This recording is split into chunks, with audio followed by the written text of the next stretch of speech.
Nós vamos agora meditar na palavra de Deus. Antes de nós lermos o texto, gostaria de fazer algumas considerações. Quantos aqui já perderam documento na vida? Quantos já perderam? Alguns, né? É muito chato quando a gente perde documentos, né? Dá um trabalho, uma dor de cabeça. E a preocupação que a gente fica. Eu nunca perdi documentos, mas já passei por várias experiências de achar que perdi, né?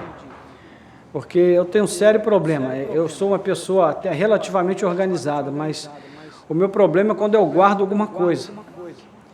Depois, para encontrar, uma dificuldade enorme. Então, às vezes, quer dizer, na maioria das vezes, minha esposa é que me ajuda a encontrar as coisas que eu guardo.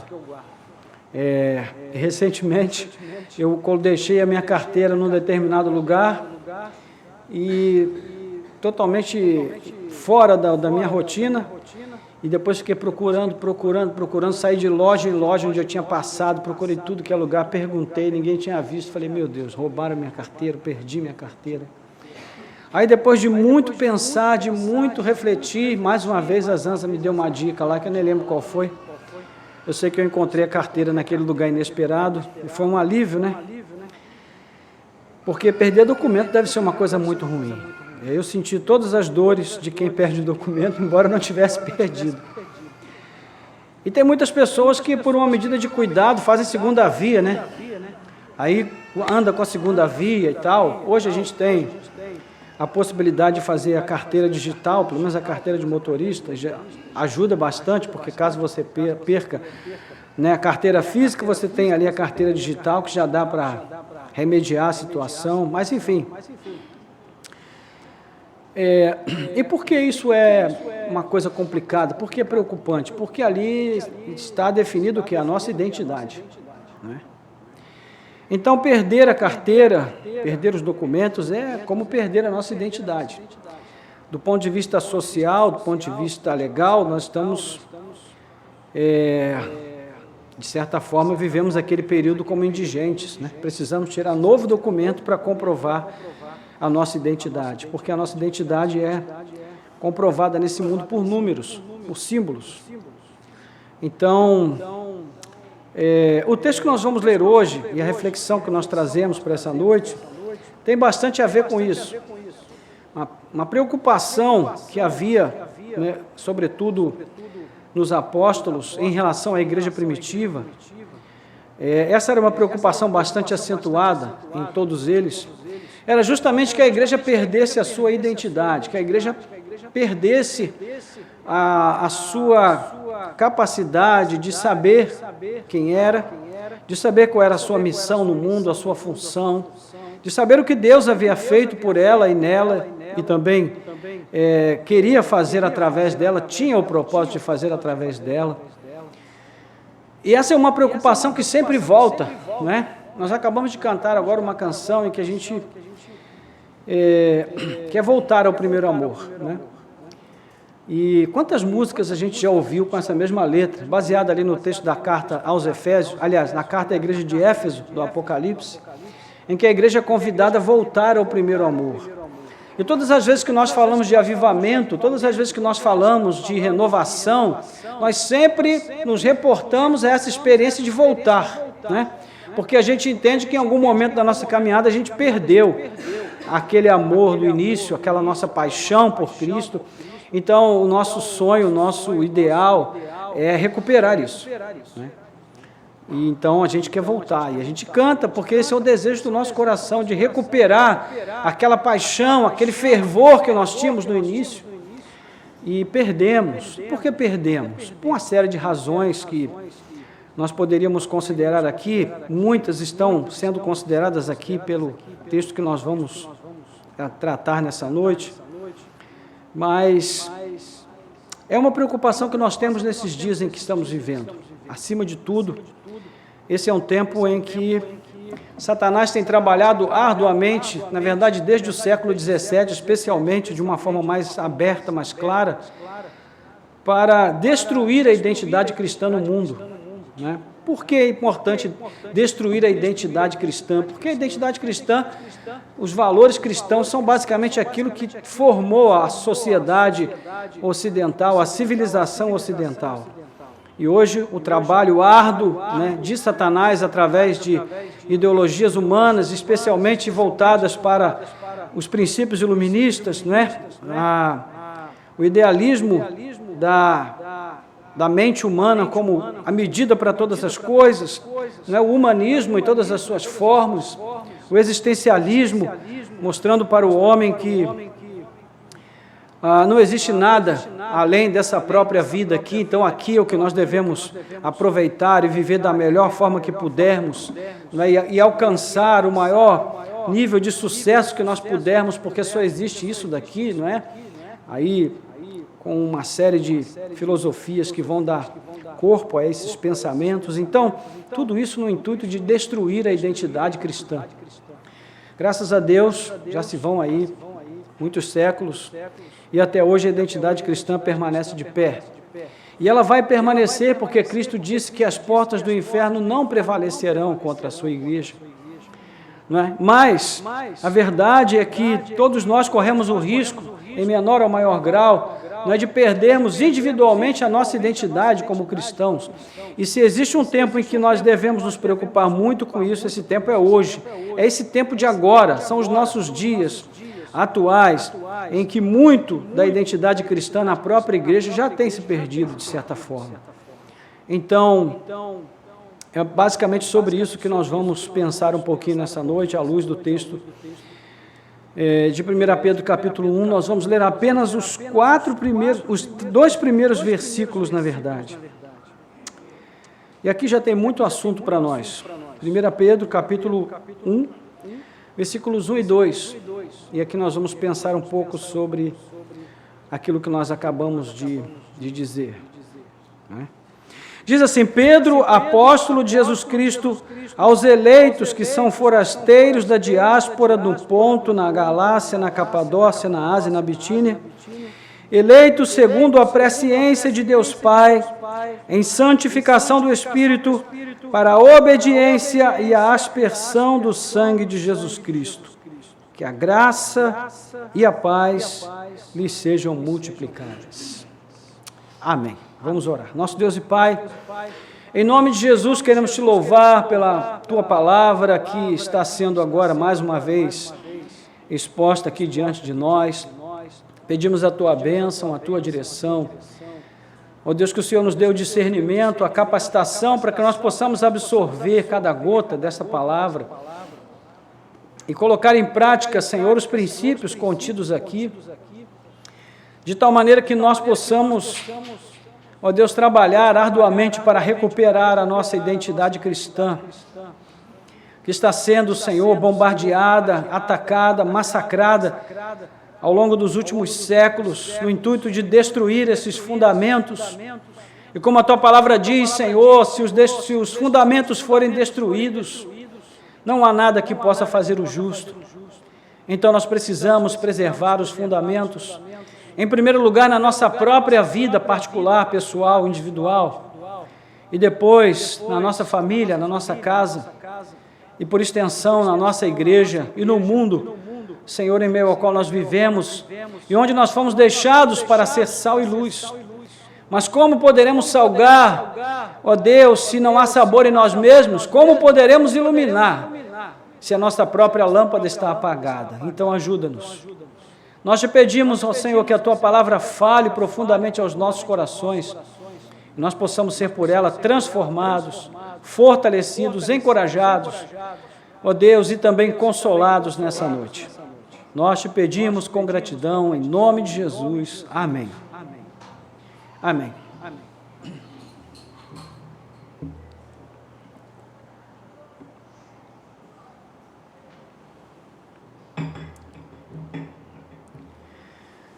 Pedro está escrevendo aqui a um grupo bem diverso de pessoas, a quem ele chama de forasteiros da dispersão.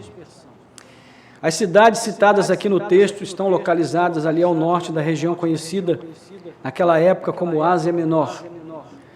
E nós falamos um pouquinho sobre isso no domingo passado, né? Então, Pedro escreveu a pessoas como eu e você. E ele escreveu a pessoas cansadas, pessoas, muitas delas já ansiosas e desanimadas, porque a volta de Jesus parecia demorar e elas estavam sofrendo da hostilidade desse mundo e também com o descaso da sua sociedade em relação aos valores cristãos que já estavam sendo atacados, né, desde aquela época, porque o mundo sempre está em rota de colisão com os valores cristãos. E todas essas coisas já estavam levando muitos cristãos a esmorecer na fé, a desanimar, a se abater, como acontece nos nossos dias.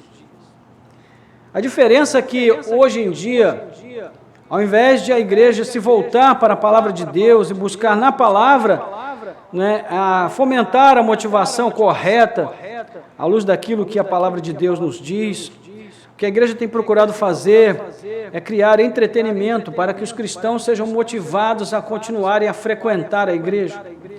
Só que o entretenimento chega cedo ou tarde, ele vai cair no lugar comum, vai se acabar. E ele não é suficiente para sustentar a motivação, a paixão e a determinação das pessoas de seguirem em frente.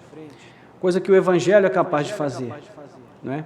Então, Pedro escreve a fim de consolar esses irmãos, mas também de exortá-los e edificá-los à luz do Evangelho. E o objetivo é que eles sejam justamente encorajados a seguir crendo e confiando em Deus, nas promessas de Deus, e consigam manter acesa a chama da sua identidade cristã num mundo que está já experimentando ali os primeiros movimentos, né, de apostasia, de afastamento do propósito de Deus, da vontade de Deus, né, para a sua igreja. Então essa carta, ela tem como destinatário justamente essa pessoa que, como nós, no primeiro século, né, já estavam experimentando esses desafios. São os cristãos espalhados por toda aquela região. Então, Pedro chama ali de Ponto, Galácia, Capadócia, Ásia e Bitínia, né, na região mais fronteira ali a Turquia, né, aquela parte ali da Albânia, região que hoje abriga aqueles países, aqueles pequenos países que formam ali aquele entorno. Então, esse grupo genérico de cristãos vai ser identificado aqui por um único título, ele o chama de eleitos.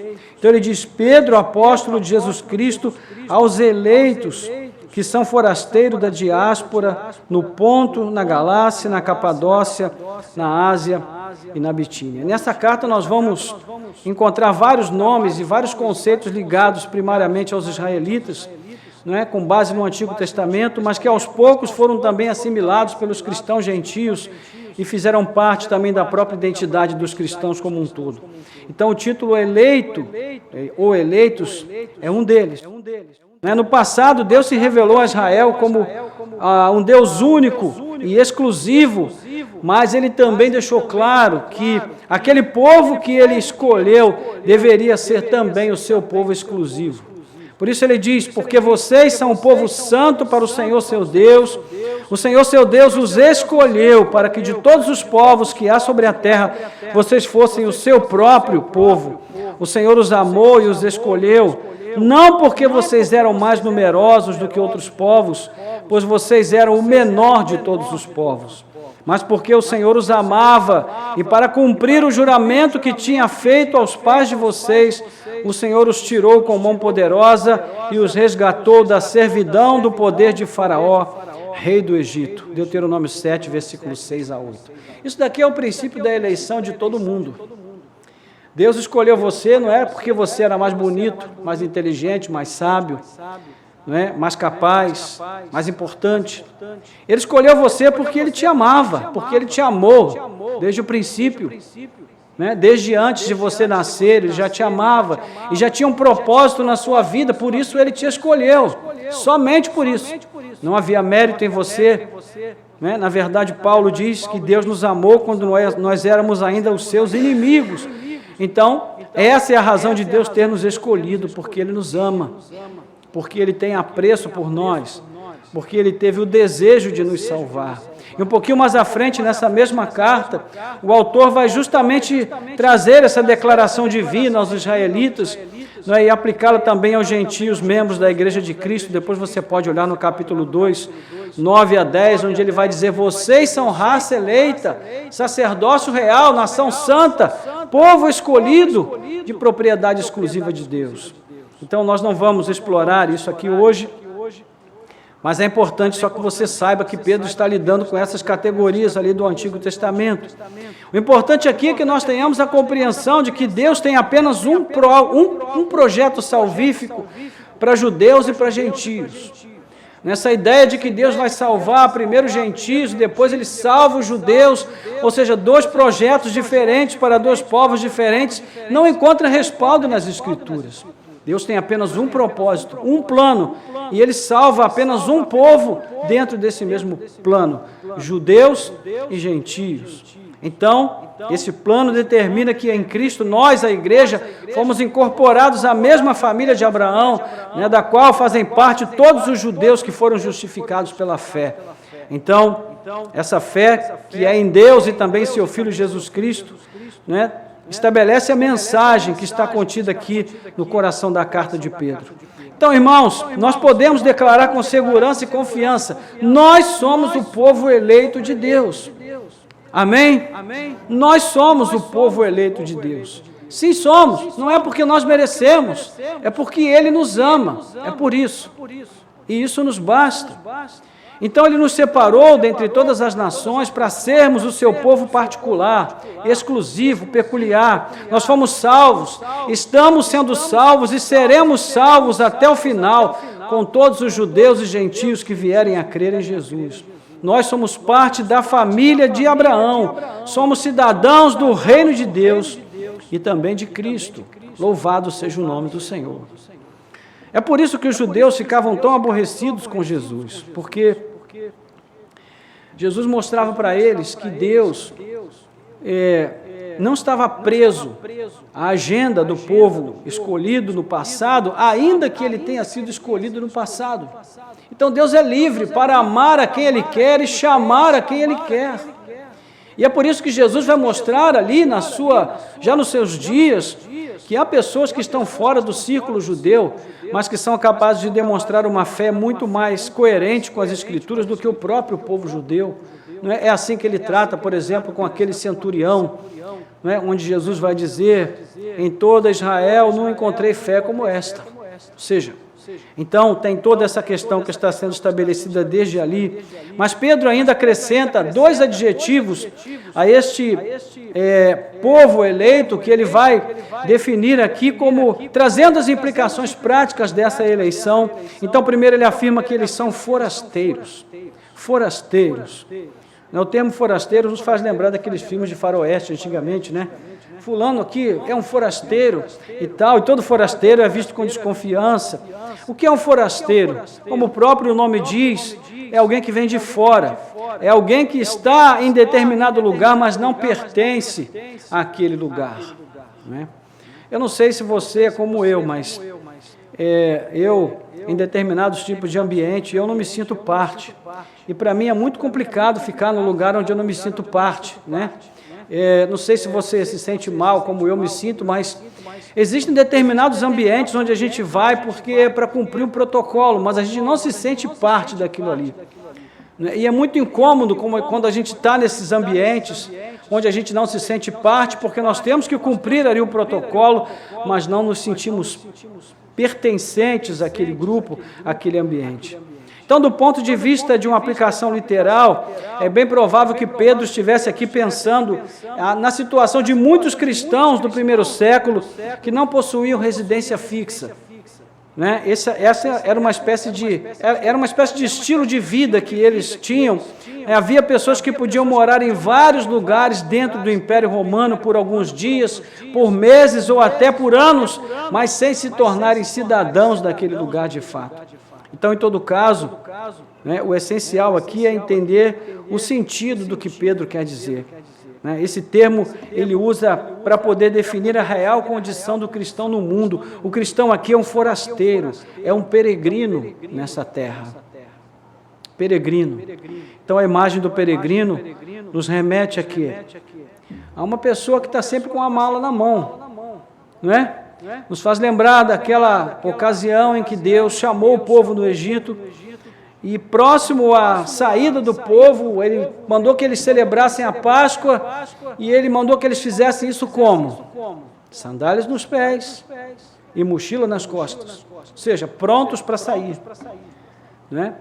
Isso nos mostra, irmãos, um princípio, um conceito bem básico da fé, que vem desde aquela época. Nós celebramos a comunhão com Cristo neste mundo, mas estamos sempre prontos para deixar este mundo. Ou pelo menos deveríamos estar sempre prontos, não é? Qual é o problema em tudo isso? É quando a gente esvazia a mochila. É quando a gente arruma as nossas coisas num lugarzinho e a gente gosta tanto daquele lugar que a gente até joga a mochila lá num canto e esquece da mochila. Ou seja, nós esquecemos que somos forasteiros, que somos peregrinos e começamos a ser tomados pela ideia de que nós pertencemos a isto aqui. Não é? E é muito triste quando uma pessoa é tão apegada a este mundo, né, que tem verdadeiro pavor de deixar este mundo. É muito triste quando isso acontece. Então, observe que ele faz aqui essa afirmação em tom de exortação, né? E ela vai seguir aqui numa sequência de argumentos que vão justamente chegar lá naquele texto que eu havia citado, quando ele fala que nós também somos raça eleita, nação santa e povo de propriedade exclusiva de Deus. Ou seja, a nossa condição de eleitos de Deus nos coloca numa situação que determina o nosso próprio estilo de vida, ou como deveria ser o nosso estilo de vida neste mundo. Nós nascemos aqui, nós vivemos aqui, aqui nós nos movemos, nós formamos famílias, edificamos casas, plantamos vinhas, mas não pertencemos a nenhum lugar deste mundo. Isso é um fato, irmãos. Não somos daqui. Diga para o seu vizinho, você não é daqui, diga para ele.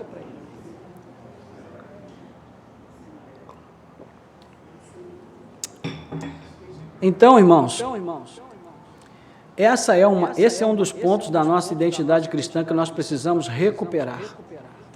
Porque nós temos perdido esse conceito. O mundo tem se tornado, em muitos momentos, um lugar tão confortável para nós. Um lugar de tantas realizações pessoais que nós temos deixado de lado esse conceito. Mas nós precisamos recuperá-lo. E muitas vezes Deus permite que nós vivamos adversidades tremendas, só para que a gente consiga recuperar esses conceitos. Entende?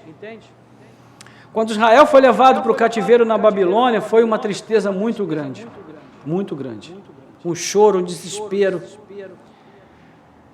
Mas, depois de décadas no cativeiro, o povo judeu acabou se virando tão bem ali na Babilônia que muitos não quiseram voltar quando tiveram a oportunidade. E Ciro teve que baixar um decreto para mandar aquele povo de volta para sua terra, porque o povo estava tão bem na Babilônia que já não queria mais voltar. É mais ou menos como nós estamos vivendo aqui neste mundo hoje em dia. Isso daqui, irmãos, não é o nosso lugar.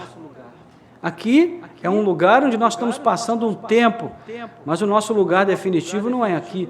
Não é aqui que nós vamos encontrar pouso, não é aqui que nós vamos encontrar paz, não é aqui que nós vamos encontrar satisfação plena, muito menos alegria.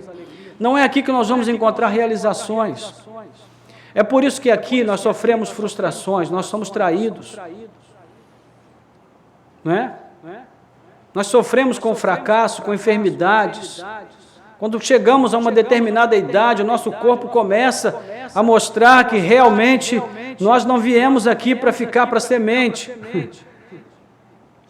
Isso é um ato, é um fato que mostra o quanto Deus é misericordioso, porque ele até isso Ele determinou para que nós não ficássemos agarrados a isso aqui.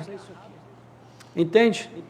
O que aconteceu depois que Adão e Eva desobedeceram a Deus e tomaram do fruto que Deus proibiu? O Senhor cercou a árvore da vida para que eles não comessem do fruto da árvore da vida e não vivessem perpetuamente no pecado, numa vida que não é vida. Então, Pedro continua aqui, ele traz outro adjetivo aos eleitos, que vai aprofundar esse conceito de forasteiro, que é o termo dispersão. As duas palavras fazem parte do universo judaico do Antigo Testamento, mas a palavra dispersão tem uma ligação ainda mais forte. Não é porque era assim que os judeus viviam fora da Palestina, eles eram conhecidos como os judeus da diáspora, da dispersão. E em um dado momento a dispersão se tornou um sinônimo do juízo de Deus, porque quando o Senhor prometeu que espalharia o seu povo entre todas as nações, caso Israel fosse infiel, ele usa esse termo justamente como um termo que mostra o juízo de Deus. Ele diz: eu vou espalhar vocês por todas as terras, e vocês não terão pátria em lugar nenhum. Mas Pedro usa o termo dispersão dos cristãos como uma metáfora, uma figura de linguagem que ilustra um fato. Que fato é esse? De eles estarem fora da sua pátria verdadeira, espalhados pelo mundo. Então aqui se estabelece uma necessidade. Seria preciso alguém que pudesse servir como um ponto de referência comum a todos esses cristãos espalhados pelo mundo, por duas razões. Primeiro, porque eles deveriam adorar sob a orientação de uma só verdade, de um só evangelho, de um só Cristo. E aqui está a referência, o ponto para o qual deveriam olhar: o genuíno evangelho de Cristo. E é precisamente sobre isso que as cartas apostólicas vão tratar. Elas vão orientar o povo disperso pelo mundo a servir e adorar a Deus como um só povo em Cristo, guiado por uma única referência, que é o Evangelho. A segunda razão pela qual essa referência seria necessária se trata do perigo de o cristão se adaptar tão bem a este mundo a ponto de perder a consciência de que o seu destino final não é aqui. Então, algo deveria nos lembrar sempre que a nossa verdadeira pátria é a pátria celestial. Eu me lembro de um grande artista do passado, eu só não me lembro agora quem foi, não sei se foi Chopin. Mas, enfim, foi um desses mestres aí do passado que ele teve que sair da sua terra e foi, se eu não me engano, para a Inglaterra ou para os Estados Unidos. E ali ele fez a sua fama e tal, e se tornou uma celebridade no mundo inteiro, mas ele nunca pôde voltar para a sua terra.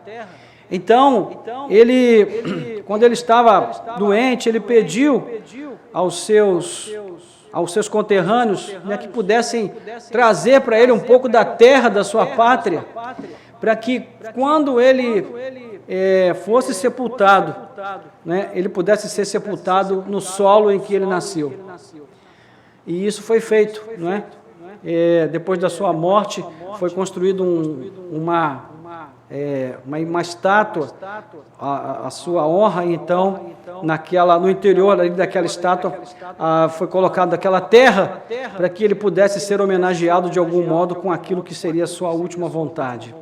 Então, ele vivia uma vida de sucesso, reconhecido mundialmente, mas ele nunca conseguiu se desligar da sua pátria. Isso é um fato que nos ilustra bem como deve ser a nossa vida neste mundo, irmãos. Por mais bem-aventuranças que nós tenhamos aqui, isso daqui não é o nosso destino final. Então, isso deveria ser lembrado constantemente, que a pátria do crente é a pátria celestial, que é ela que, de fato, da qual nós pertencemos, Por isso, logo à frente, no versículo 5, a carta vai explicar porque é tão importante viver o tempo presente, sempre sob a orientação do tempo futuro, do último tempo. Então Pedro vai falar: olha, ainda que agora, no tempo presente, vocês passem por tribulações, existe uma herança no tempo futuro para a qual vocês devem olhar. É essa herança que deve motivar vocês a seguirem em frente. Então, irmãos, é por isso que nós nos levantamos domingo pela manhã, nos arrumamos e viemos para a escola dominical. É por isso que no domingo à noite nós assumimos o compromisso de estar na igreja, porque nós estamos ligados a essa pátria celestial. Nós sabemos que o nosso destino final não é aqui neste mundo. Ou seja, o que acontece hoje, agora, não pode me impedir de alcançar o que acontecerá no futuro, e eu sei que acontecerá, porque o Evangelho me garante que vai acontecer. Então, em outras palavras, a incerteza desses tempos trabalhosos não pode me afastar da certeza do futuro glorioso que eu tenho em Cristo Jesus. O meu futuro, irmãos, é glorioso. O seu futuro é glorioso em Cristo Jesus. Amém? Então agora diga para essa pessoa, já que você disse a ela que ela não é desse mundo, então diga para ela que o futuro dela é glorioso. Porque isso é um fato. Não é? Então, tendo por base essas verdades, e nós aqui já vamos avançando para a parte final da nossa reflexão, nós concluímos que o sentimento de desconforto, de cansaço, gerado em nós pelo paganismo desse mundo, pelos ataques, pelas incertezas que nós vivemos aqui, deve ser encarado com naturalidade. Na verdade, de duas formas. Primeiro, como algo natural, porque a relação dos filhos de Deus com o sistema deste mundo sempre produziu essa sensação de inadequação. Ou seja, a nossa nova vida em Cristo não é adequada a este mundo. Cristo disse isso. Ele disse, olha, se o mundo me odeia, vai odiar vocês também. Estejam certos disso. A segunda forma como nós devemos encarar isso também é com alegria, porque o fato de nós não nos ajustarmos a isso aqui, de nós nos sentirmos cansados e desejosos da volta de Cristo, é um sinal muito positivo.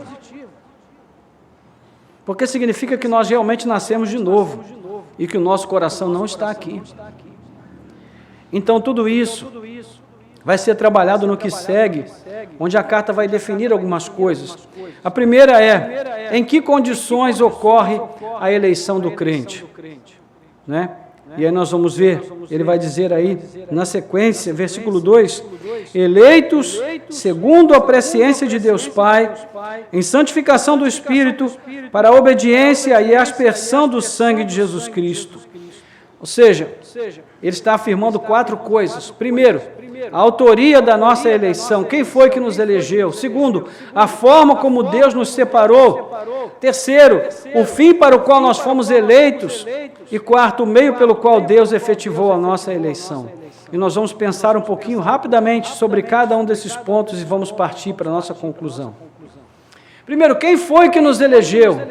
Quem foi que nos escolheu? Deus. Ele nos escolheu. E Pedro é bem direto aqui, né? Ele diz, Deus, nos escolheu.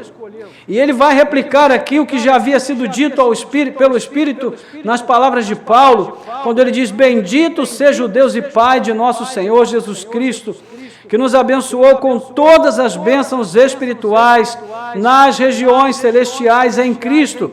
Antes da fundação do mundo, Deus nos escolheu nele, para sermos santos e irrepreensíveis diante dele. Em amor nos predestinou para ele, para sermos adotados como seus filhos por meio de Jesus Cristo, segundo o propósito de sua vontade, para o louvor da glória da sua graça, que ele nos concedeu gratuitamente no amado. Amado com A maiúsculo. Ele está falando de Jesus Cristo. Amém, irmãos?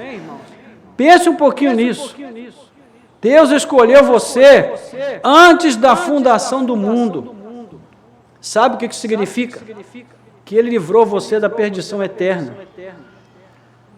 Jesus fala deste lugar como um lugar onde haverá choro e ranger de dentes eternamente.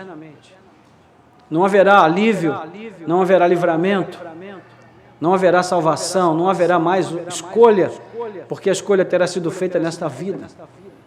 Então, Paulo está dizendo que Deus nos escolheu antes da fundação do mundo para nos livrar da perdição eterna e para nos eleger para uma vida de salvação eterna, uma vida de gozo e alegria, de plena satisfação na sua presença. Irmãos, isso daqui é motivo suficiente para o crente viver uma vida inteira neste mundo com gratidão a Deus. Ainda que ele não receba mais um pão, ainda que ele não receba mais uma agulha da parte de Deus, e olha que Deus ainda nos dá tanto nesta vida, mas ainda que Ele não nos desse mais nada, isso aqui que Ele fez por nós, já seria motivo suficiente para nós vivermos uma vida inteira de louvor e adoração ao Seu nome. Mas nós estamos nos esquecendo disso, irmãos. E sabe quem é que está nos levando a esquecer disso? Por incrível que pareça, a igreja. Porque a igreja hoje, ela quer nos ensinar que nós precisamos de muitas outras coisas para sermos felizes em Cristo. Que a salvação não basta. A eleição não basta. Então as pessoas estão dispostas, muitas, estão dispostas a perder até a salvação, desde que nessa vida elas consigam viver de forma regalada, não é? E ter uma vida prosperada financeiramente, materialmente neste mundo. É por isso que Jesus nos adverte, Ele diz, louco, essa noite pedirão sua alma. O que você tem preparado? Para quem será? De que vale o homem ganhar o mundo inteiro e perder a sua alma?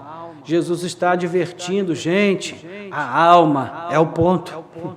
A salvação eterna é o ponto. As questões de agora, dessa vida, não podem ser tão importantes a ponto de nos fazer perder aquilo que é essencial, que é a salvação da nossa alma. Então, a presciência de Deus, que Ele se refere, não diz respeito apenas ao fato de Deus conhecer quem será salvo, não. Diz respeito ao fato de que Ele determinou previamente quem será salvo. Ou seja, Ele, e somente Ele, é quem escolhe alguém para a salvação. E por que Deus faz isso? Porque esse é o propósito da sua vontade, conforme nós acabamos de ler. Quando nós juntamos o texto de Pedro com o de Paulo, isso fica muito claro, irmãos. Daí a importância de nós lermos a Bíblia toda regularmente. Uma das regras mais fundamentais de interpretação bíblica é que o contexto lança a luz sobre o texto. Logo, quanto mais nós conhecemos os princípios gerais, mais fácil será compreender um texto específico sobre determinado assunto. Entende? Agora, se a minha fé está baseada na caixinha de promessa, aí não dá, aí não tem como. Aí fica muito difícil. Né? Como eu costumo brincar aqui, caixinha de promessa é o realejo do crente. Quem sabe o que é um realejo aqui? Acho que ninguém sabe, meu Deus do céu, estou muito velho mesmo. O realejo era tipo uma gaiola, tinha um periquitinho ali, aí o operador lá do realejo, não sei como é que chama, ele tocava uma manivela, aí tocava uma musiquinha, aí o periquitinho ia lá, escolhia uma sorte para a pessoa que pagava, né? Aí dava o papelzinho lá, a pessoa lia a sua sorte. Aí eu costumo dizer que a caixinha de promessa é o realejo do crente. Ele vai lá. Já viu alguma exortação na caixinha de promessa? Já viu? É raro, hein? Porque só tem coisa boa. É impressionante. Só tem coisa boa. Então, se há algo sobre nós que nós devemos voltar a pensar, é justamente, irmãos, essa liberdade que Deus tem de fazer o que Ele quer fazer. Como Ele faz, o que Ele faz, Ele é que determina, Ele não nos deve maiores explicações sobre nada. Nada. Infelizmente, a igreja moderna, pós-moderna, ela tem se deixado influenciar tanto pelo espírito humanista e ateísta do homem desse tempo, que ela está voltando para coisas que não têm nada a ver com a sua própria identidade enquanto igreja. Uma consequência disso é a ideia egocêntrica e arrogante de que Deus precisa nos explicar em relação ao modo que Ele tem de agir e sobre todas as coisas que Ele faz, e porque Ele determina distinções que na Bíblia estão bem claras em relação à salvação e à condenação de pessoas.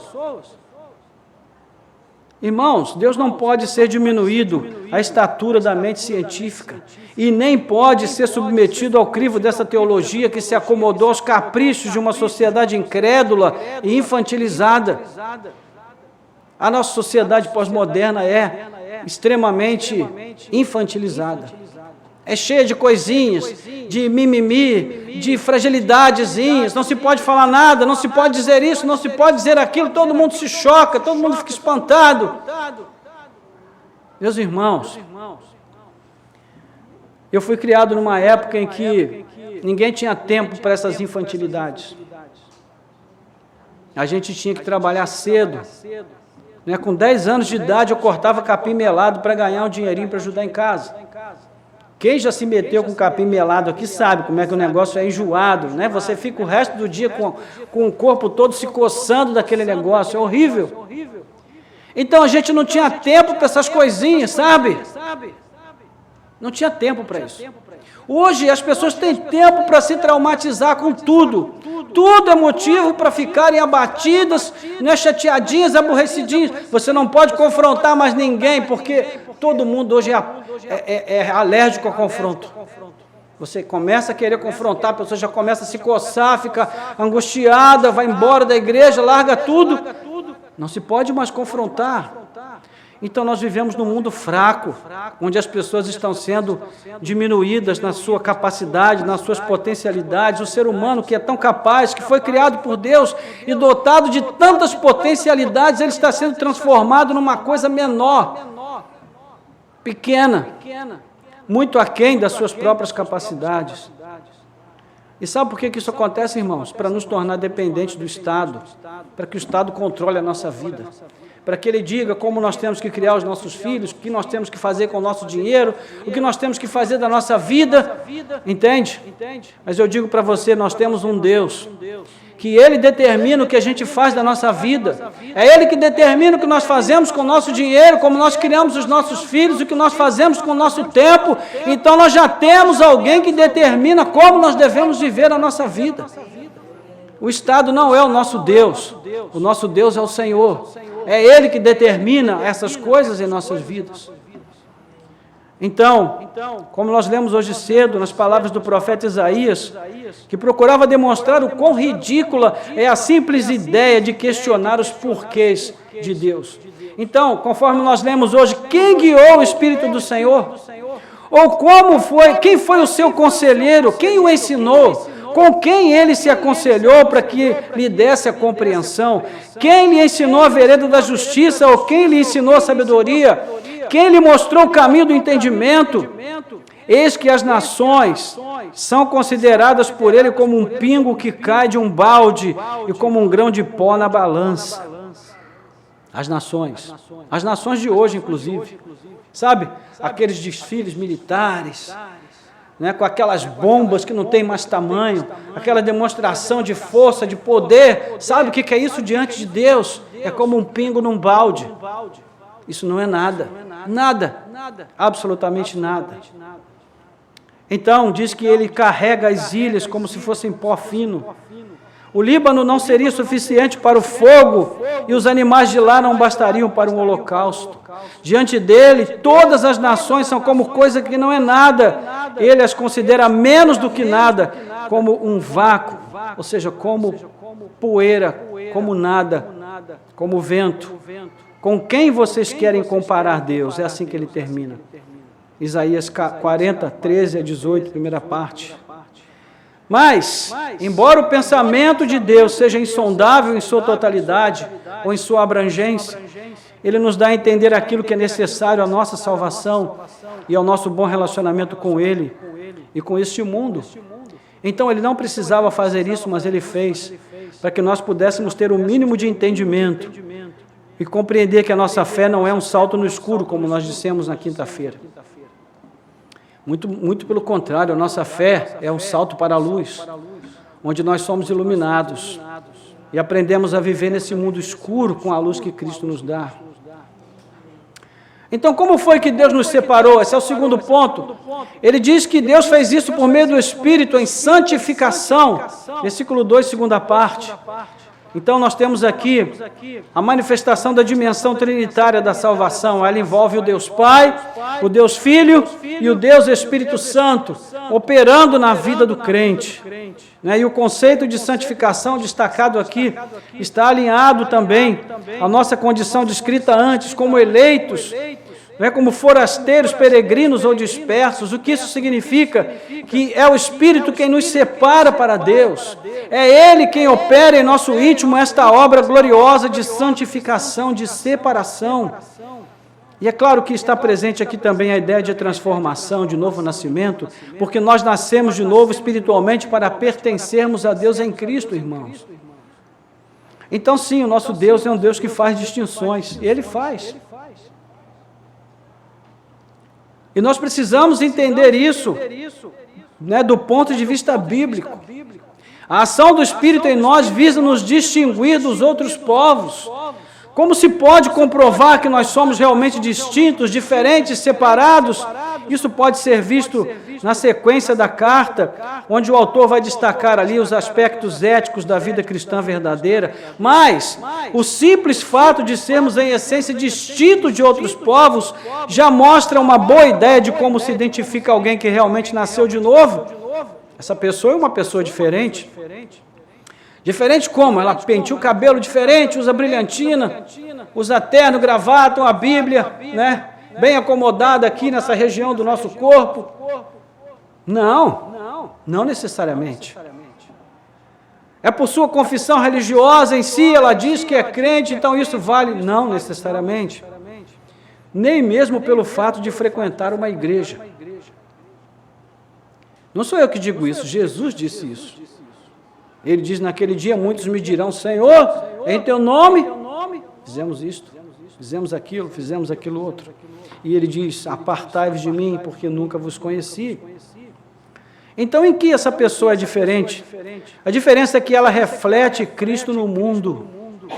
Ela reflete Cristo no mundo. Em suas atitudes, em suas palavras, em suas ações e em suas reações.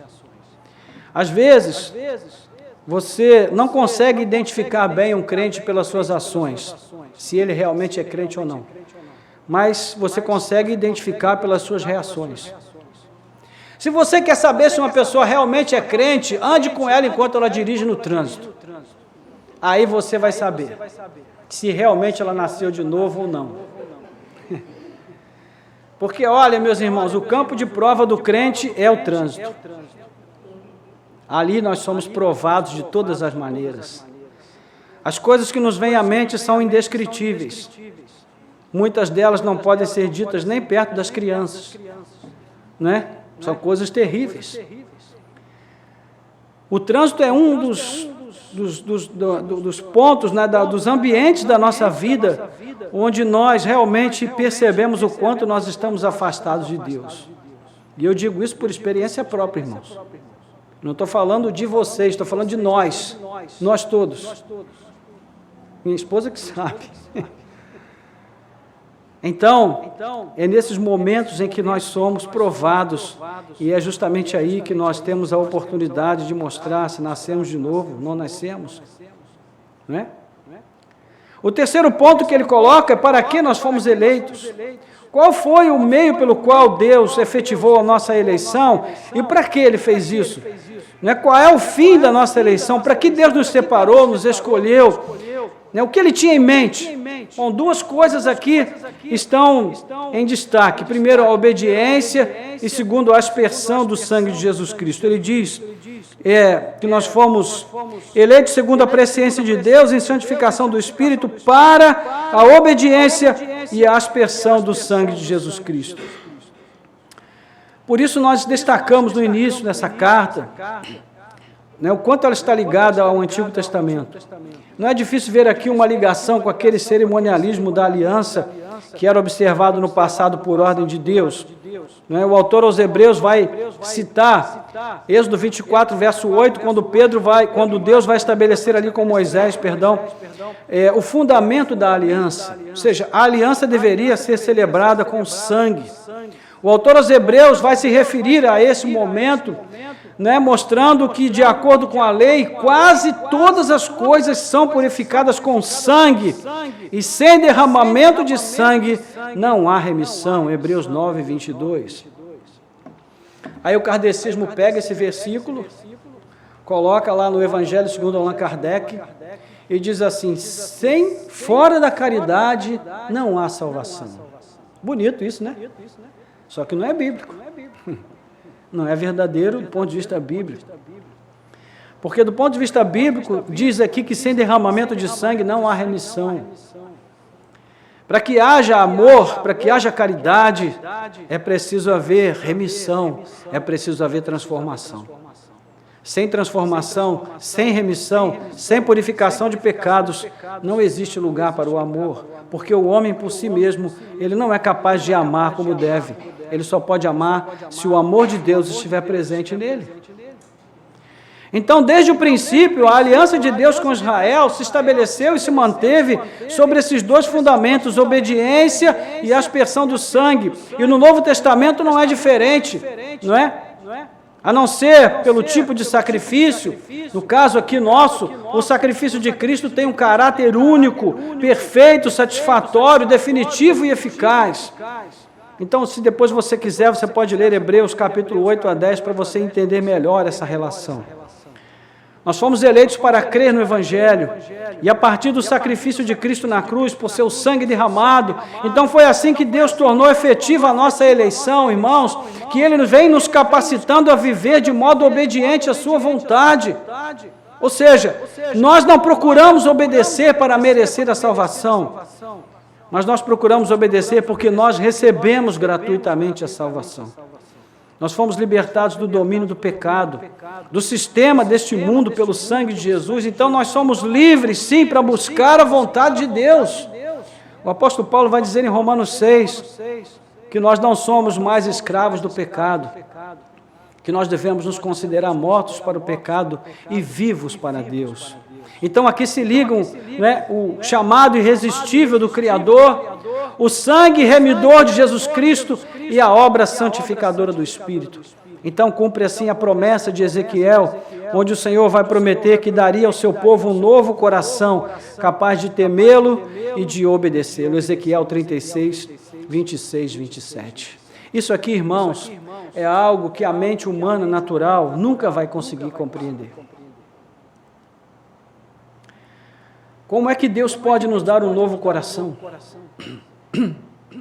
Como é que Ele pode nos transformar? Mudar a nossa maneira de pensar em relação à vida, às coisas, nos transformar. E não adianta nós tentarmos insistir com a nossa própria boa vontade, fazer a coisa certa, porque por mais que a gente queira, nós não vamos conseguir, irmãos. Tudo começa desse processo de transformação do coração. É uma cirurgia espiritual que Deus opera aqui dentro e Ele transforma o nosso coração duro de pedra num coração sensível à sua vontade, ao seu querer. Então essa deveria ser o maior anseio do ser humano enquanto vive nesse mundo, o anseio de ser transformado por esse toque regenerador da presença de Deus em sua vida. Porque somente dessa forma é que ele realmente pode agradar a Deus. Então, irmãos, nós somos inseridos na mesma aliança que foi celebrada no Monte Sinai, porém foi aperfeiçoada em Cristo Jesus, a nova aliança. Conclusão. Como é que Pedro conclui então esse prefácio? Com uma saudação que vai resumir aqui todas as bênçãos descritas por ele nas suas palavras iniciais. Ele diz: graça e paz vos sejam multiplicados. Versículo 2, segunda parte. Irmãos, quanta coisa está contida nessa expressão graça e paz. Graça e paz. Quem se lembra aqui do Paulo César, graça e paz? Quem é dessa época? Paulo César, graça e paz. Ele tinha esse hábito, né? É porque naquela época todo cristão, né? A saudação do cristão era a paz do Senhor. Paz do Senhor, irmão. Assim, né? Aquela coisa bem solene, paz do Senhor, irmão. E ninguém usava esse termo graça e paz. Aí o Paulo César, que tinha um programa na Rádio Difusora Boas Novas, lá nos idos de Nem Quero Lembrar, ele saudava, né, a todos com a graça e paz. E aí, ele era um personagem, né? Ele era um verdadeiro personagem. Mas essa expressão graça e paz, ela contém muita coisa. Muito mais do que a gente poderia dizer aqui, nesses poucos minutos que nos restam da nossa pregação. Mas graça é a oferta da bondade de Deus. A quem merecia somente a punição, Ele concedeu a sua graça. o seu favor, a sua bondade, a sua misericórdia. É o favor de Deus estendido aos pecadores. É graça. Graça. Né? E a raiz, o termo que dá esse termo graça, né?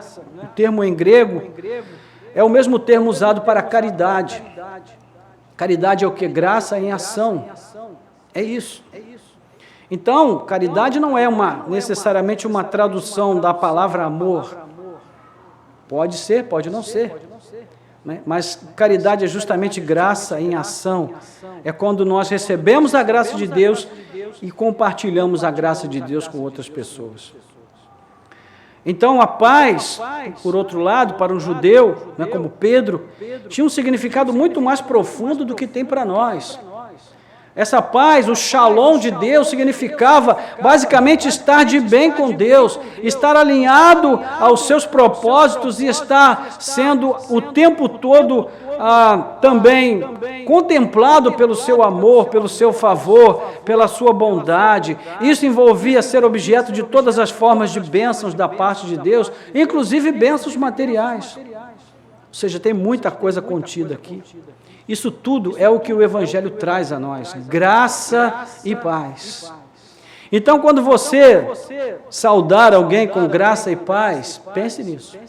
É isso tudo que você está desejando à pessoa. Por fim, irmãos, Cristo, por sua vida, morte e ressurreição, Ele vai nos ensinar a viver neste mundo, não é?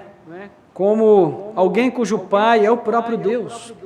Ele é o primeiro eleito de Deus, o seu Filho amado em quem está todo o seu prazer, né? E nós só podemos ser eleitos em Cristo, só por meio dele, através dele. Então, essa ideia de chegar diretamente a Deus, de ter uma relação direta com Deus, sem passar, né, pela mediação de Cristo, isso não pode acontecer jamais, porque é somente por meio de Cristo que nós temos acesso ao Pai. Então, durante o seu tempo de vida terrena, ele viveu como um peregrino aqui. Alguém disperso, longe do seu lar, né? E as suas palavras e atitudes sempre deixaram isso muito claro. Há determinadas frases de Cristo que são muito emblemáticas nesse sentido, eu destaco aqui 3. A primeira é quando ele diz: eu vim do Pai e entrei no mundo, agora eu deixo o mundo e volto para o Pai. João capítulo 16, versículo 28. Ou seja, eu vim de fora do mundo, mas agora eu estou saindo do mundo e voltando para o meu lar, a minha pátria celestial. Depois ele diz: o meu reino não é deste mundo, João 18, 36. E por fim, uma palavra bem específica, Mateus capítulo 8, versículo 20, quando ele diz: as raposas têm suas tocas e as aves do céu têm os seus ninhos, mas o Filho do Homem não tem onde reclinar a cabeça. Olha só.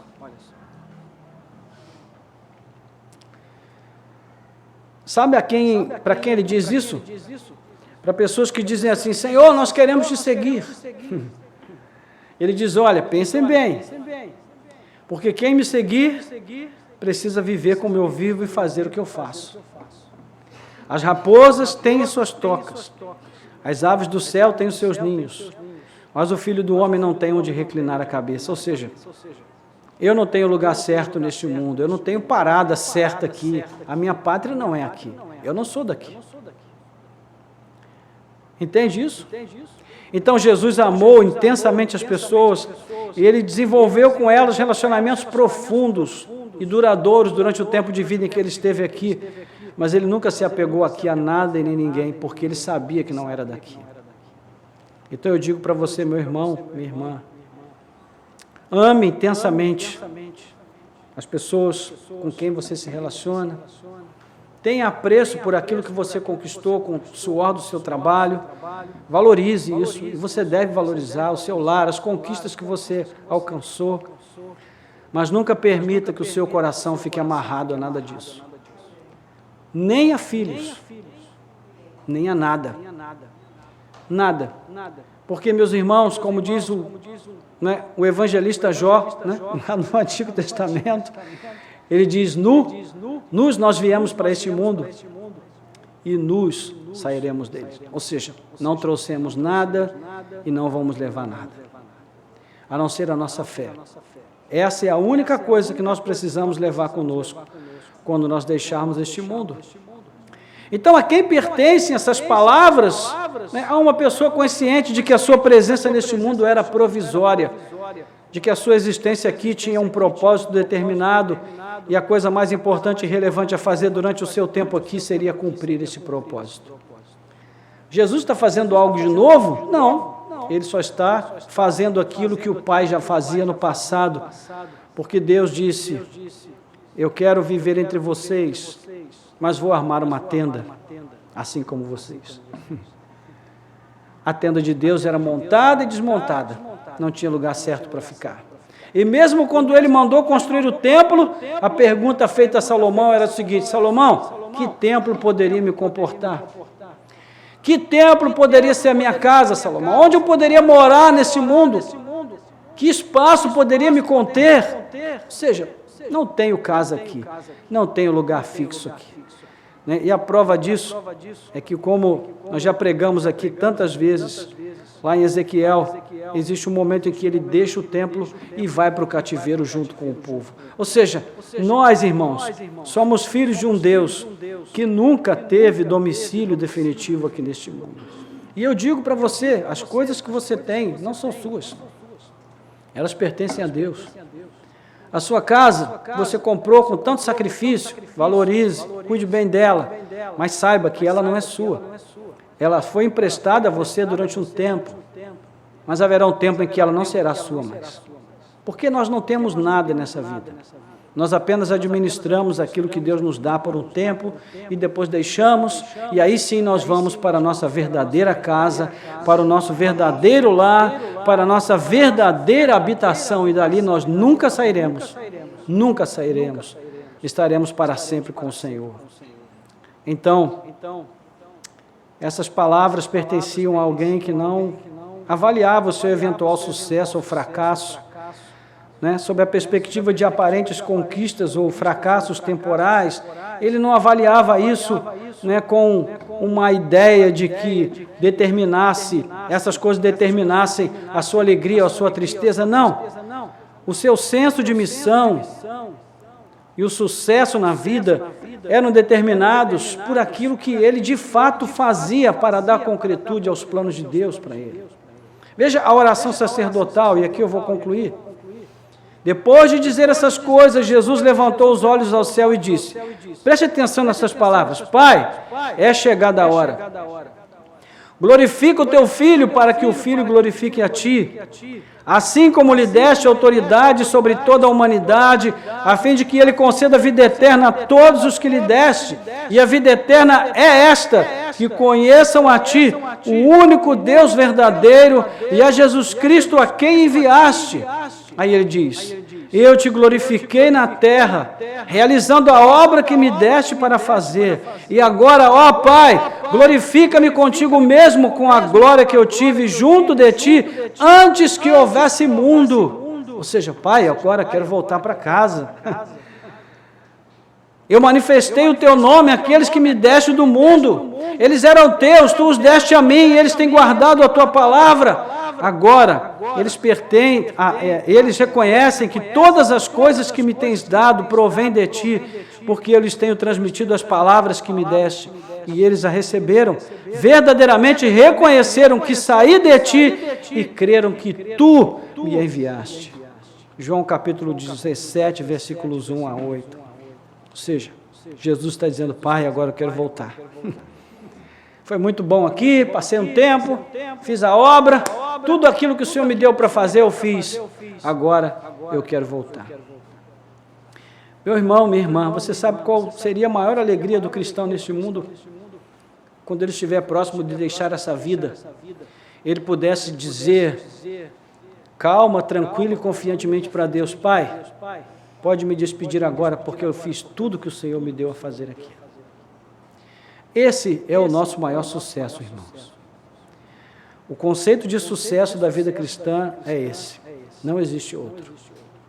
Veja, o apóstolo Paulo diz ali em 1 Coríntios capítulo 15, Porque Cristo reina, Ele reina sobre a igreja. Nosso tempo é um tempo que Cristo está reinando na igreja, até que todos os seus inimigos sejam postos por estrado dos seus pés. E você sabe o que vai acontecer depois que tudo e todos forem postos sob os pés de Cristo? Diz que Ele vai pegar tudo isso e vai entregar para o Pai. Olha só. Não é tremendo isso, irmãos? Sabe o que é isso? Chama-se desapego. Sabe o que é isso? Isso se chama liberdade. Liberdade de não possuir nada, a não ser a comunhão do Pai, a comunhão da Trindade bendita. Isso é suficiente para Cristo e deveria também ser suficiente para nós como meta, como alvo para a nossa existência neste mundo. Então eu quero fazer aqui uma aplicação bem simples e direta para nós orarmos. Enfim, basicamente, 4 coisas que eu quero considerar com você, em termos de perguntas.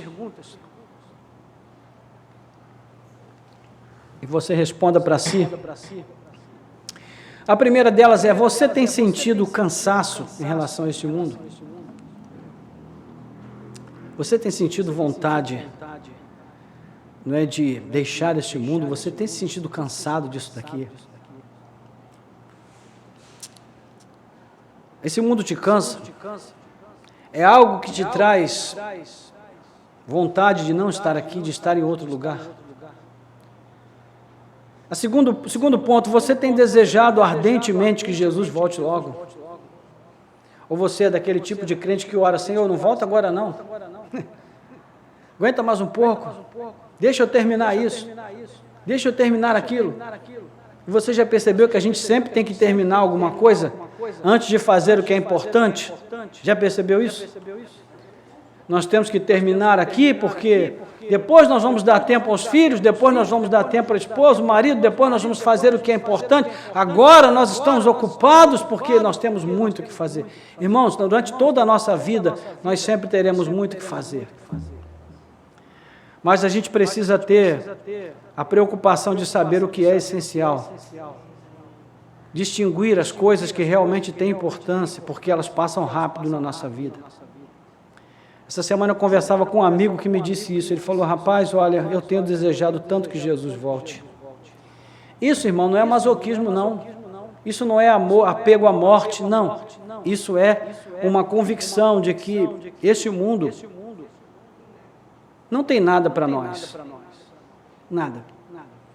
Terceiro ponto: você tem plena consciência de que a sua presença aqui é provisória e que ela tem um propósito pré-determinado por Deus? Ou você acha que você veio aqui passar um tempo de férias e não tem nada para fazer? Não, você nasceu com um propósito. Deus colocou em você dons e talentos desde antes de você nascer. E esses dons e talentos foram postos em você para serem usados para a glória de Deus neste mundo. E terceiro ponto: você considera que a sua vida tem sido um sucesso em cumprir a vocação de Deus? A missão que o Senhor te entregou, você está dando concretude a essa missão? Você está fazendo o que Deus espera de você? Veja, irmãos, qual é o objetivo da nossa existência aqui? Para que nós fomos deixados nesse mundo? Para sermos bem-sucedidos? Não. 1 Coríntios capítulo 4, versículo 12, Paulo diz que o que se requer daquele que recebeu a missão de Cristo é que ele seja encontrado fiel. Essa é a nossa missão, sermos fiéis a Deus. Então eu lhe digo, e com isso nós vamos orar. A primeira coisa que você precisa fazer é recuperar a sua identidade cristã. Você não precisa ir lá no Detran para tirar a segunda via. Basta você se voltar para Deus, seguir ali o conselho da carta à igreja de Éfeso. Volte, veja onde ficou a sua paixão por Cristo, sua paixão pela obra de Cristo, por fazer a vontade de Cristo, de saber quem é você perante Deus, sabe? É muito importante que a gente redescubra isso, meus irmãos. Nós somos eleitos de Deus. Pelo amor do Pai. Como é que a gente vai ficar apegado a essa vida se nós somos eleitos de Deus? Como é que nós vamos ficar apegados aqui se nós somos herdeiros de uma herança eterna na presença do Senhor? Como é que nós vamos nos deixar oprimir e escravizar por coisas que nos amarram aqui, quando nós somos chamados para viver uma vida de liberdade em Cristo Jesus? Então nós precisamos de novo recuperar a compreensão de quem nós somos. Você precisa saber quem você é. Porque isso veio da grande obra que Ele realizou em sua vida. Essa obra já está feita, ela já está consumada. Você é um eleito de Deus. E se você ainda não tem essa certeza, você precisa ter. Você foi separado. Você foi designado como escolhido em Cristo antes mesmo que houvesse mundo. E nessa condição você está vivendo agora sob a inspiração do Espírito Santo de Deus, sob o influxo dessa presença na sua vida. Você foi lavado no sangue de Jesus, você recebeu um novo coração capaz de obedecer a Deus. Será que isso é pouco, irmãos? Não é pouco, não. Então levante a sua cabeça. Diga para o seu vizinho aí, levante a sua cabeça. Meus irmãos, por pior que seja a circunstância que nós estejamos vivendo aqui, não existe nada perdido para nós. O mundo está perdido, sim, e eu digo para você que ele vai se perder cada vez mais. Mas aquele que está em Cristo não está perdido, nunca está perdido. Nós temos um bom pastor, o bom pastor que cuida das suas ovelhas. Deus continua no trono e todas as coisas convergem para o centro da sua vontade soberana sempre, sempre, em todos os momentos e em todas as circunstâncias. Ele age em todas as coisas para o bem daqueles que o amam. Então, se você o ama como um filho legítimo, redimido, então essa verdade se aplica a você. Lembre-se do que nós falamos no início. O sentimento de desconforto e cansaço gerado em nós pelo paganismo do mundo deve ser encarado com naturalidade e com alegria. Estranho seria se nós estivéssemos tão acomodados a este mundo que ele já não nos incomodasse mais. Então, o fato de nós não nos ajustarmos aqui, de nos sentirmos cansados, desejosos da volta de Cristo, é um sinal positivo para nós. Significa que nós realmente nascemos de novo e que o nosso coração não está aqui. Então, irmãos, como agir enquanto nós esperamos? Entenda, sua maior preocupação aqui não deve ser de salvar este mundo, ou de se salvar dele. A sua maior preocupação deve ser de cumprir a sua missão como eleito de Deus, aquela missão que o Senhor te entregou. Meu irmão, você não pode salvar nem a si mesmo. Você não pode salvar sua família, não pode salvar... Você não pode fazer nada que só Deus pode fazer. Por isso Ele já fez. Entende? O que nós podemos fazer é ajudar as pessoas a compreender o que Cristo fez por elas. E abraçar isso com toda a força do seu ser, para que elas possam receber os benefícios daquilo que Cristo fez. Então, tudo e todos neste mundo já foram julgados na cruz. Cristo vai vir a segunda vez apenas para trazer a sentença, irmãos. Todos esses homens maus e perversos, que a gente gostaria de acariciar, né, com as nossas mãos, já foram julgados por Deus. E se eles não se arrependerem dos seus pecados, não entregarem a sua vida a Cristo, eu digo para você, se eles se arrependerem e se entregarem a Cristo, eles vão encontrar salvação, por menos que você queira. Eles vão encontrar salvação, mas se não, o apóstolo João diz no capítulo 3, a partir do verso 16, que eles já foram condenados, porque eles rejeitaram o Filho de Deus. Agora, se entregarem suas vidas, se o aceitarem como Senhor e Salvador, e o buscarem de todo o coração, eles vão encontrar salvação e vida eterna. Mas a segunda opção traz tristeza e insatisfação nesta vida, e a perdição eterna na vida vindoura. Então, que nós possamos fazer boas escolhas, aquelas que a palavra de Deus nos orienta a fazer a cada dia, e vivermos esta vida como verdadeiros escolhidos, redimidos, povo de Deus, de sua propriedade exclusiva. Curva a sua cabeça, vamos orar.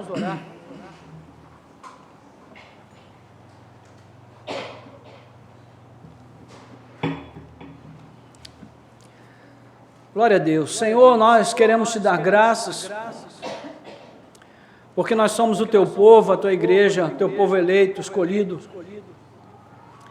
Embora, Senhor, esses conceitos nem sempre estejam tão claros para nós, embora nós nem sempre consigamos reagir, Senhor, a isso da maneira correta, em muitos momentos nós precisamos ser acalentados com promessas, muitas delas falsas promessas, para nos sentirmos mais alegres, mais motivados, mais contentes.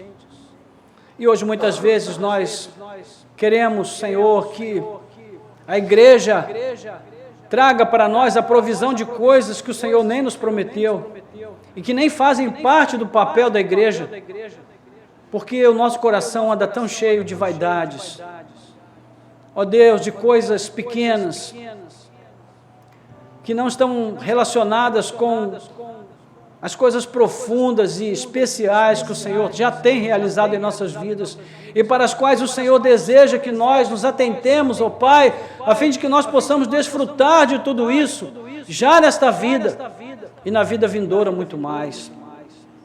Então eu quero te pedir nessa noite, Pai, que o Senhor venha despertar o nosso coração, que o Senhor venha despertar a nossa alma, se ela está dormindo, Senhor, assim como Paulo vai dizer ali na carta aos Efésios, desperta tu que dormes e Cristo te esclarecerá.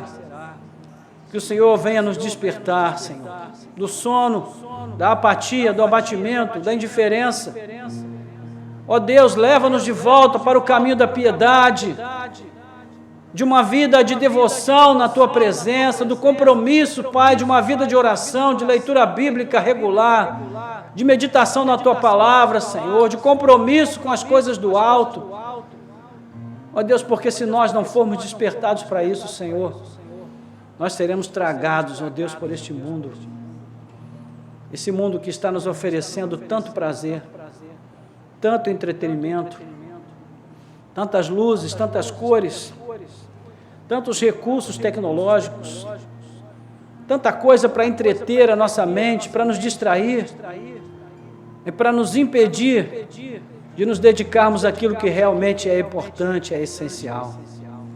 Ó Deus, quantas famílias têm se perdido, têm sido destruídas, quantos lares, quantos homens, quantas mulheres têm trocado as bênçãos espirituais maravilhosas, a herança eterna e gloriosa, o privilégio de serem eleitos de Deus, filhos amados do Senhor, ó Deus, por um prato de lentilha deste mundo, por um momentinho de prazer, de satisfação, de contentamento. Ó Senhor, vem nos libertar.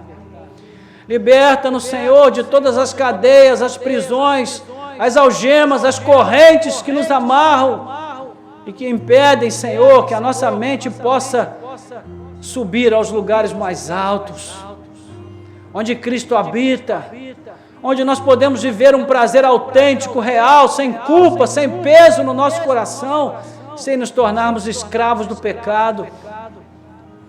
Ó Deus, ajuda-nos a sentir prazer nas coisas do alto, a sentir prazer nas coisas espirituais, na herança gloriosa que o Senhor já tem separado para nós, e na vida cheia de significado, Senhor, e plena no Teu Espírito, que nós já podemos viver aqui e agora, nesse momento em que nós existimos neste mundo.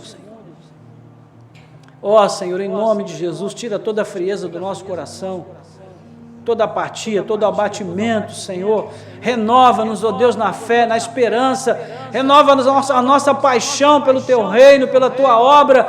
Renova a nossa paixão por Cristo, Senhor. Leva-nos de volta no caminho, para que nós possamos identificar, ó Deus, onde nós perdemos a nossa identidade cristã, onde nós perdemos, ó Deus, o nosso senso de pertencimento ao Teu reino, onde nós abandonamos o caminho da fé e abraçamos, Senhor, o caminho da pequenez deste mundo.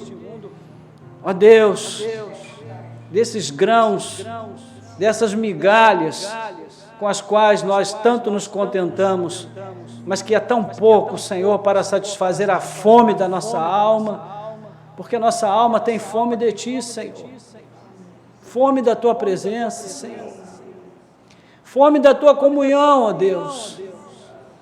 E quantas vezes nós vamos buscar satisfazer esta fome em coisas, em pessoas, em realizações, ó Deus, no dinheiro, na fama, no reconhecimento humano.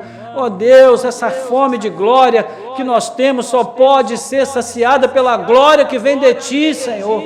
Porque a glória deste mundo, Senhor, é tão pequena, é tão medíocre, Pai, é tão limitada, é tão falsa, Senhor, e ela se desfaz rapidamente.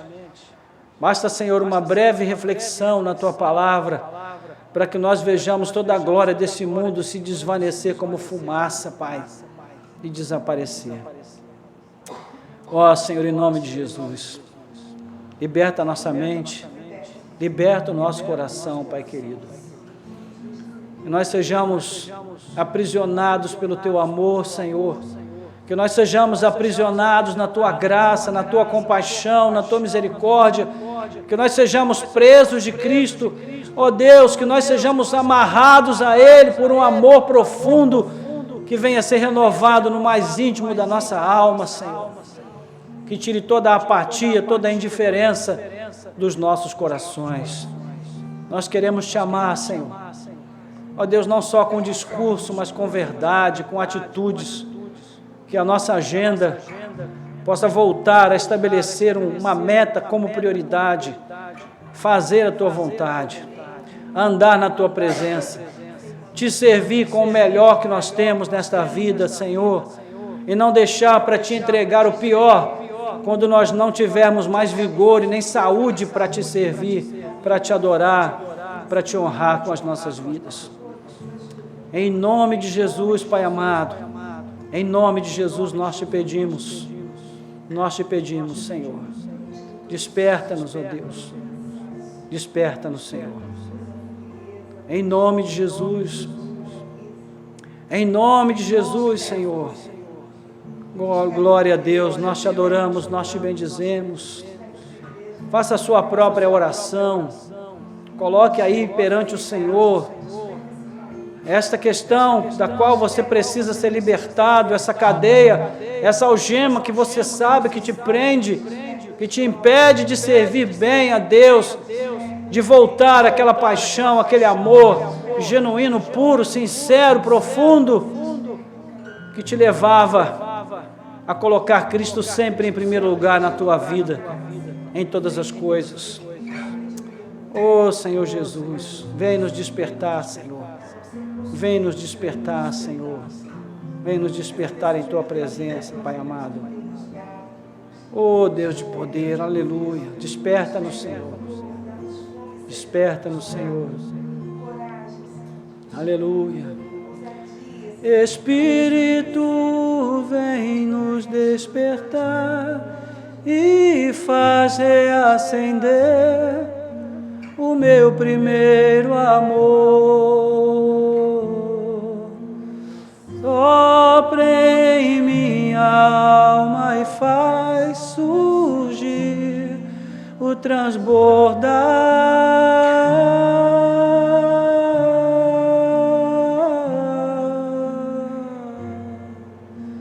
Vem nos despertar, Espírito Santo, o transbordar. Coloca a mão no seu peito e diga assim: ó, vem encher de Ti este lugar,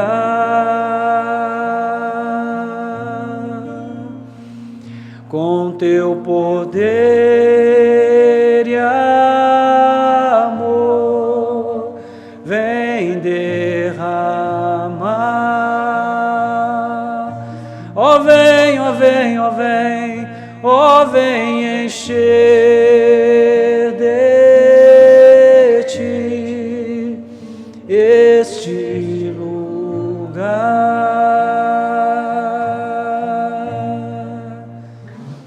com Teu poder e amor, vem derramar.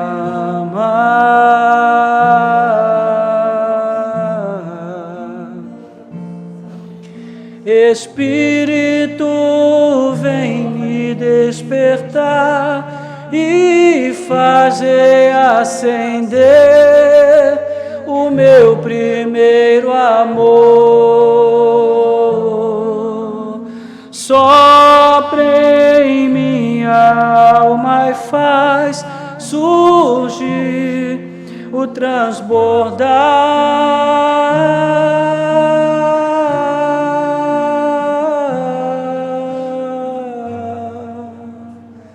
Aleluia. Vem fazer despertar, Senhor, o nosso primeiro amor. Em nome de Jesus, Senhor, nós precisamos, Senhor.